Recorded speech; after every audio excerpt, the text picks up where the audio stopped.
Hey Todd, Dogbreath here. One of the most important aspects of a successful coyote hunt is proper setup and how to use that coyote's natural instincts in your favor, and how to use the wind and the available terrain along with the natural instincts of the coyote to work in your favor for a successful coyote hunt.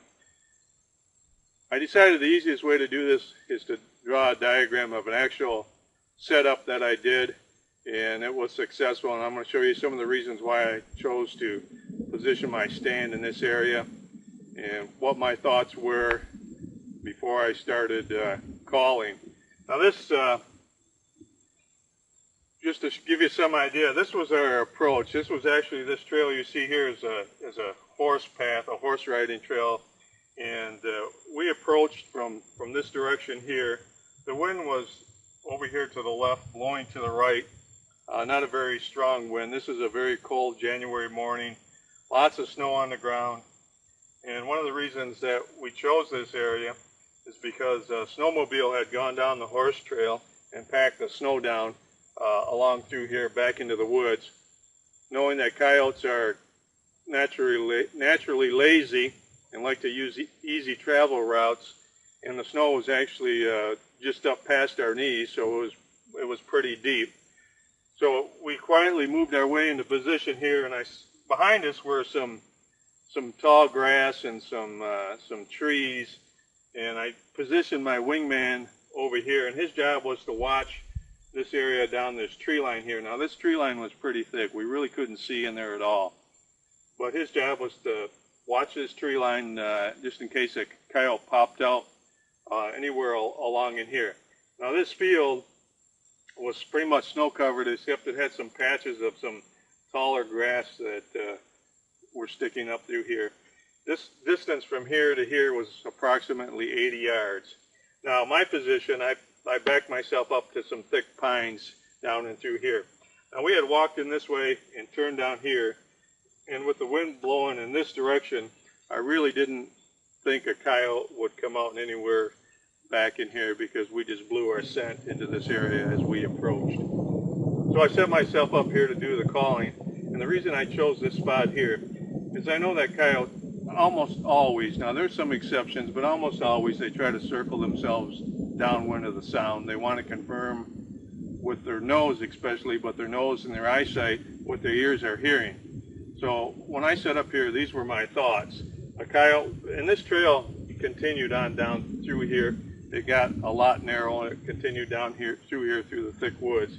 My thoughts are, because I'm calling here, that coyote would come down this trail, because that snowmobile had packed the trail down, and come out into this area here in an effort to get behind me, to get downwind of my call.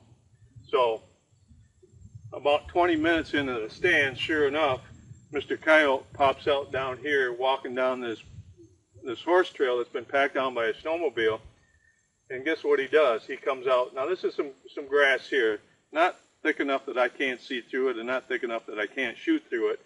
So Mr. Coyote, he comes trotting down through this area here, and guess what? He stops right here. Okay, and the reason he does that is because if he takes one more step, he exposes himself out into this open field here, and he doesn't want to do that. So as he stands there, it's a doable shot for me. I take the shot, I drop the coyote right here, and that is exactly what I had hoped a coyote would do. And what I did here was I used the wind direction. Okay, so I expected, because I'm calling here, I expected the coyote to come from this direction here. You know, he started out in this backwoods here, but his goal was to come around here and try to get behind the sound. I expected them to use the packed down trail here because the snow was so deep. And I expected that coyote to come out somewhere in here fairly comfortably, because he's still in some cover. And I also expected the coyote to probably stop right in that area, which allowed me a shot opportunity, and it played out exactly the way I wanted it to. I actually went back to this spot during the summer months, set up in the same spot, did the same exact thing. Now this is all thick vegetation in through here, tall grass. Guess what? Coyote did the same exact thing. I waited till the wind was that day was in the same direction, set up in the same place. Coyote came out here, came down this trail. This time it came down a little bit further because it had more cover. There was no snow on the ground. So this is what I would call a classic or a typical setup, looking for, taking the wind direction into play, taking the terrain, the cover, the trails that a coyote might use to approach, and everything worked out exactly the way that I had planned. Too many people try to get a coyote to do things that are against their instinct, and really, to have a coyote pop out of here, I mean, it could happen, it's no doubt about it, but this gave the coyote the opportunity to stay in cover, to have an easy access route, and to try to circle to get downwind of the sound, which was me right here. And that's what you really want to look for in a coyote setup. If you can put all these things together and you get that coyote to allow them to circle downwind of the sound, allow them to come in on an easy travel route, allow them to feel comfortable because they're not standing out in the wide open, all those things will play into your advantage. I hope this helps. Look for these kind of things when you set up. Understand the wind, understand the coyote's instincts, use your terrain to your advantage, and go shoot yourself some coyotes. Thanks for taking the time to watch that little setup video. I apologize for all that thunder and noise in the background. I was just about to get hit by a big lightning storm, so I had to get the heck out of there. But before I go, I want to tell you about one more thing.